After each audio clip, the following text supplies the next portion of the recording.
নমস্কাৰ welcome to gain knowledge আজিৰ ভিডিঅ'টোত আমি কথা পাতিম এগৰাকী গৰ্ভৱতী মহিলাই যেতিয়া ডেলিভাৰীৰ বাবে হস্পিটেললৈ যাব তেতিয়া নিজৰ লগত কি বস্তু লৈ যাব এইটো এটা বহুত ইম্পৰ্টেন্ট টপিক হয় কাৰণ যিসকলৰ ঘৰ হস্পিটেলৰ পৰা ওচৰত তেওঁলোকৰ বাবে এইটো সুবিধা হয় কাৰণ কিবা বস্তু যদি পাহৰি যায় পটককে ঘৰৰ পৰা আহি লৈ যাব পাৰিব কিন্তু যিসকলৰ ঘৰ হস্পিটেলৰ পৰা বহুত দূৰত তেওঁলোকৰ বাবে এইটো প্ৰবলেম ক্ৰিয়েট হৈ যায় কাৰণ অচিনাকি ঠাই এখনত বস্তু বিচাৰি থকাটো সহজ কথা নহয়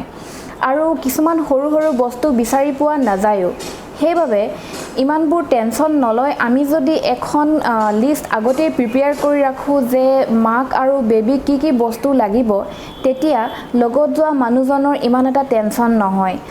লগতে আপুনি যদি এমাৰ্জেন্সি টাইমত বস্তুবোৰ মেডিকেলৰ ওচৰত কিনিবলৈ যাব তেতিয়া আপোনাক পইচাও বেছি লাগিব কিন্তু আপুনি যদি আগতে সকলোবোৰ বস্তু ৰেডি কৰি ৰাখিব তেতিয়া আপোনাক পইচাও কম লাগিব আৰু বেছিভাগ বস্তু আপুনি ঘৰৰ পৰাই মেনেজ কৰিব পাৰিব গতিকে ভিডিঅ'টো বেছি দেৰি নকৰো আহক ষ্টাৰ্ট কৰো আৰু যদি মোৰ চেনেলটো সাবস্ক্ৰাইব কৰা নাই তেন্তে মোৰ নতুন পুৰণা সকলো ভিডিঅ' চাবৰ বাবে তলত থকা ৰঙা ৰঙৰ সাবস্ক্ৰাইব বাটনটো টিপি চেনেলটো সাবস্ক্ৰাইব কৰি দিব আৰু লগতে বেল আইকনটো টিপি দিব যাতে আপুনি মোৰ সকলো ভিডিঅ' প্ৰথমতে চাবলৈ পায় প্ৰথমতে আপুনি এখন লিষ্ট বনাই লওক আৰু হস্পিটেলত গৈ এইটো ক্লিয়াৰ হৈ ল'ব যে আপোনাক ডেলিভাৰী পাছত আপোনাক কি বস্তু প্ৰভাইড কৰিব কাৰণ বেছিভাগ হস্পিটেলতে এইটো পলিচি আছে যে ডেলিভাৰী পাছত বহুতখিনি বস্তু দিয়ে বাচ্চাৰ কাপোৰলৈকে দিয়ে সেইবাবে আগতে আপুনি গৈ এইটো সুধি আহিব যে আপোনাক ডেলিভাৰী পাছত কি বস্তু দিয়া হ'ব আৰু আপুনি এটা বেগ পেক নকৰি দুটা বেগ পেক কৰিব এটা মাকৰ বাবে আৰু এটা বেবিৰ বাবে গতিকে জানো আহক এই দিনকেইটাত আপোনাক কি বস্তুৰ দৰকাৰ হ'ব প্ৰথমতে আপোনাক ডিউৰিং প্ৰেগনেন্সি যি প্ৰেছক্ৰিপশ্যন দিয়া হৈছিল ৰিপৰ্টছ দিয়া হৈছিল মেডিচিনৰ কাগজ দিয়া হৈছিল সেইবোৰ সকলোবোৰ এটা ফাইলত ভৰাই নিজৰ লগত লৈ যাব আৰু নিজৰ লগতে এখন আইডি প্ৰুফ লৈ যাব যাতে আপোনাক যেতিয়া এডমিট কৰা হ'ব তেতিয়া সেই আইডি প্ৰুফটো আপুনি দেখুৱাব পাৰে লগতে আপোনাৰ ঘৰত কাৰোবাৰ যদি মেডিকেল ইন্সুৰেন্স কৰা আছে তাৰ ডকুমেন্টছখিনি ৰেডি কৰি নিজৰ লগত লৈ যাব যেতিয়া আপোনাৰ মেডিকেলৰ খৰচ পাতি দিয়া হ'ব তেতিয়া সেই ডকুমেন্টছখিনি আপোনাৰ কামত আহিব এতিয়া জানো আহক বেগত কি লৈ যাব লাগিব এযোৰ চেণ্ডেল লৈ যাব লাগিব দ্বিতীয়তে মোজা লৈ যাব যদি ঠাণ্ডাৰ দিন হয় তেন্তে মোজা বহুত দৰকাৰ হ'ব সেলফোন আৰু চাৰ্জাৰ বহুতে মোবাইলটো ঠিকে লৈ যায় কিন্তু চাৰ্জাৰ ল'বলৈ পাহৰি যায় তাৰ পাছতে টুথব্ৰাছ টুথপেষ্ট আৰু টাৱেল ল'বলৈ পাহৰি নাযাব গৰম পানীৰ ফ্লাস্ক ল'বলৈ একেবাৰে পাহৰি নাযাব সেইটো সময়ত বহুত দৰকাৰ হয় তাৰ পাছতে lip balm moisturiser cream hair কম আৰু হেয়াৰ বেণ্ড এইটো কাৰণেই লাগে সেইটো সময়ত আপোনাক চুলিয়ে বহুত ইৰিটেট কৰিব পাৰে গতিকে চুলি বান্ধি দিয়াটো বেটাৰ অপচন হয় শ্যাম্পু আৰু সাবুন ল'বলৈ পাহৰি নাযাব তাৰ পাছত আপুনি কটন বেডশ্বীট লৈ যাব মেডিকেলত দিয়ে ঠিকেই নিজৰ লগত এখন লৈ যাব কাৰণ হাইজিনৰ কাৰণে লৈ যাব লাগে তাৰ পাছত 3টামান নাইটি লৈ যাব মন কৰিব নাইটিটো ফ্ৰণ্টত যাতে বুটাম থকা হয় বা ফলা হয় তাৰ পাছত মোষ্ট ইম্পৰ্টেন্ট 3টামান চেনিটেৰী পেডৰ পেকেট লৈ যাব লাগিব কাৰণ সেইটো সময়ত বহুত বেছি ব্লিডিং হয় আৰু লগতে কটনৰ কাপোৰ ডাঙৰ পিচ লৈ যাব পাৰিলে পুৰণা বেডশ্বীট দুফালকৈ ফালি লৈ যাব পাৰে এইটো বহুত বেছি ইম্পৰ্টেন্ট হয় কাৰণ ইমান বেছি ব্লিডিং হয় যে বেডশ্বীটত লেতেৰা হ'ব পাৰে মোষ্টলি মেডিকেলবোৰত বেডশ্বীট এবাৰেই চেঞ্জ কৰে সেইবাবে নিজে হাইজিন থাকিবৰ বাবে নিজৰ লগত কাপোৰৰ টুকুৰা লৈ যাবই আৰু নিজৰ লগত এনেকৈ এগৰাকী মহিলাকে লৈ যাব যোনে আপোনাক সাফা কৰি দিব পাৰে কাৰণ মেডিকেলত সাফা কৰি দিয়া মানুহ থাকে যদিও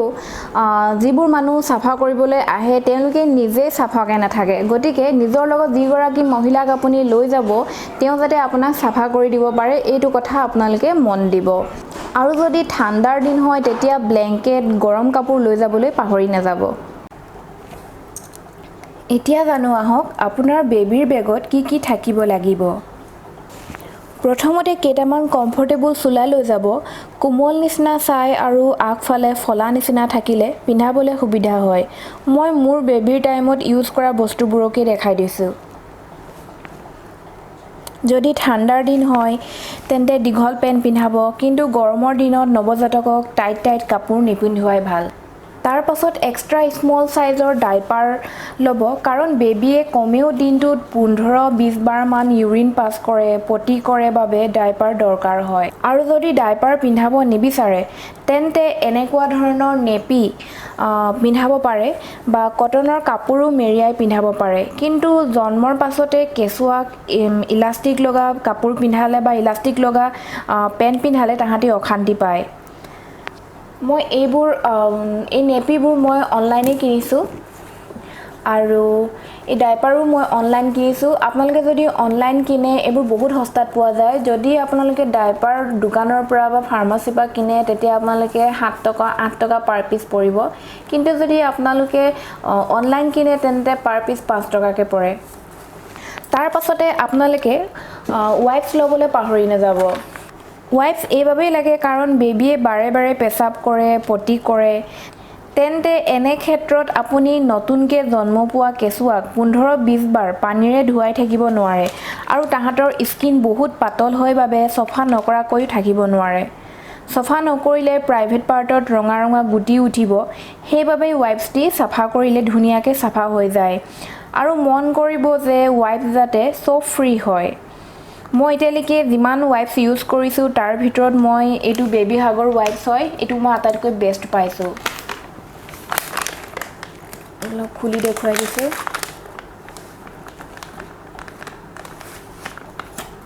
বহুত ধুনিয়াকে সাফা হৈ যায়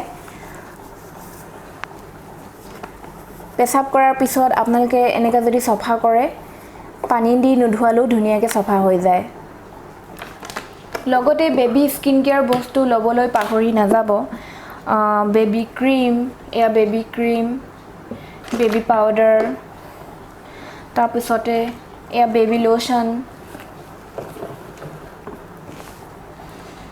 লোশন লবলৈ পাহৰি নাযাব আৰু আপোনালোকে বেবি পাউডাৰ যিমান পাৰে কম ইউজ কৰিবলৈ চেষ্টা কৰিব কাৰণ বেবি পাউডাৰ বেবিবোৰৰ কাৰণে ইমানটা ভাল নহয় দৰকাৰ হলেহে বেবি পাউডাৰ ইউজ কৰিব